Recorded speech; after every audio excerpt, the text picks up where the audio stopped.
राम रामेति रामेति रमे रामे मनोरमे सहस्रनाम ततुल्यम श्री राम नाम वरानने।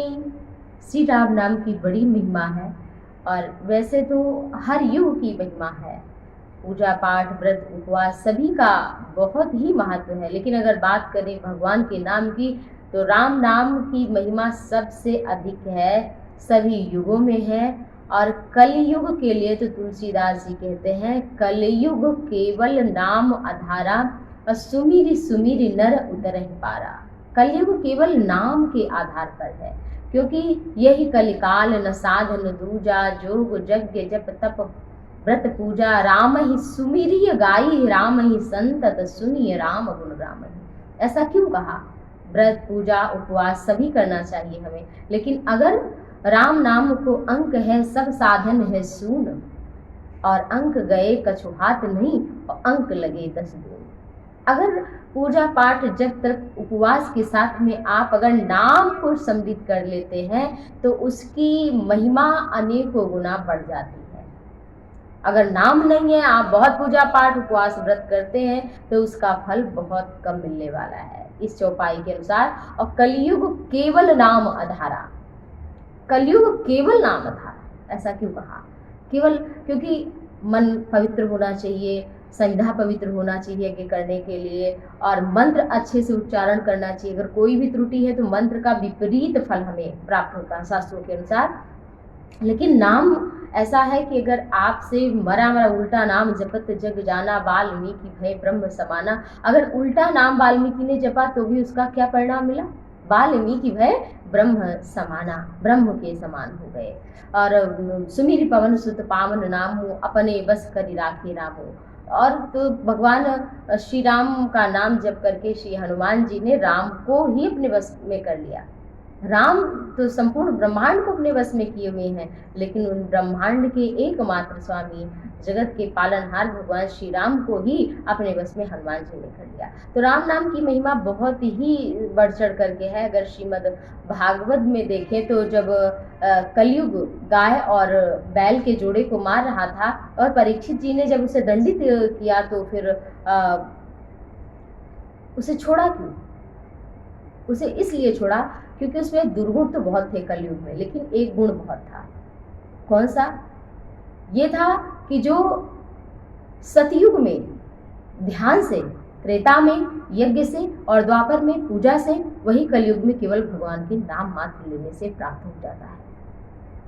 सततम कीर्तयन्तो माम यतन्तस्य दृढ़व्रता। जो सतत भगवान के नाम का कीर्तन करता है तो भगवान कहते हैं कि मैं जैसा हूँ, जो हूँ, जिस प्रकार हूँ, वह मुझे जान लेता है। तो अगर भगवान को जानना है तो कबीर निरक्षर थे, उन्होंने जो लिख दिया आज उस पर लोग शोध कर रहे हैं। तो भगवान के नाम में इतनी शक्ति है कि वो जैसे हैं, जिस प्रकार हैं, आप उनको जान सकते हैं। कलयुग में सबसे बढ़ करके है भगवान के नाम की महिमा। और तुलसीदास जी ने लिखा है अपने ग्रंथ में कि अल्प को अवध जीव तामे बहु सोच पोच करिबे को बहुत कछु काह कीजिए। और वेदन को अंत नाही पाई ना पुराणन को वाणी तो अनेक मन कहाँ दीजिए।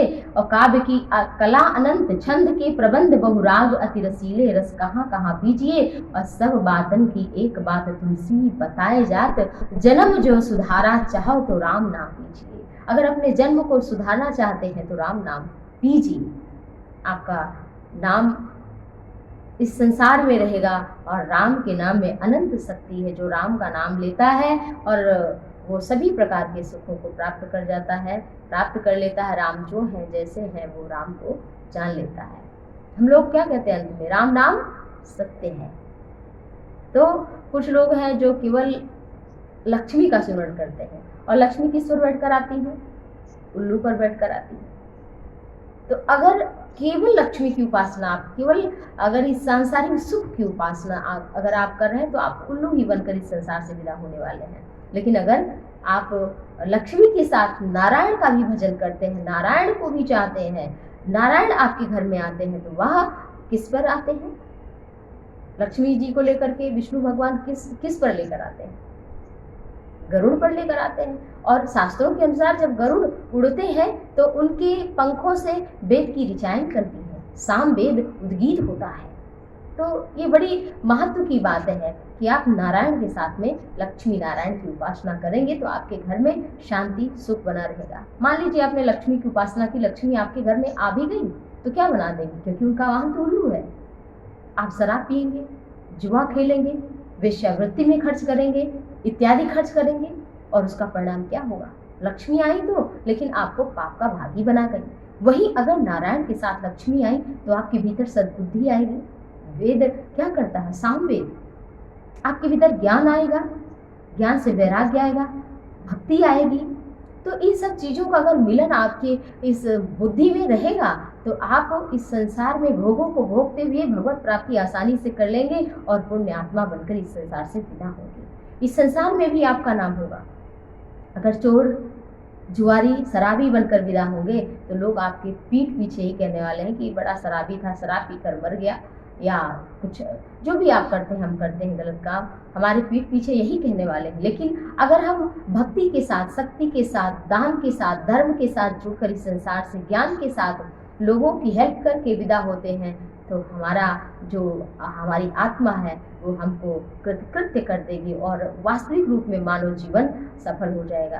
क्योंकि बड़े भाग मानुष तन पावा, सुर दुर्लभ सर्व ग्रंथ निगावा, साधन धाम मोक्ष कर द्वारा, पाई न जेहि पर लोक सुधारा, सो परत्र दुख पावे, सिर धुनि धुनि पछताए, काल ही कर्म ईश्वरे मिथ्या दोष लगाए। तो इस संसार में आए हो तो ऐसा कर्म करके जाना है कि हमारे पीछे लोग रोएं। ऐसी करनी कर चलो कि हम हंसे जग रोए। कबीरा जब हम पैदा हुए जग हंसा हमें। तो जब हम पैदा हुए थे तो सब लोग हंस रहे थे कि बालक हुआ, बालिका हुई, लेकिन हम क्या कर रहे थे? हम वहाँ कर रहे थे। तो अपने इस मानव जीवन को कृत्य करिए, राम नाम का गान करिए, चाहे वो वेद हो, शास्त्र हो, वो यही गाते हैं कि कलयुग में सबसे बढ़कर नाम का प्रभाव है।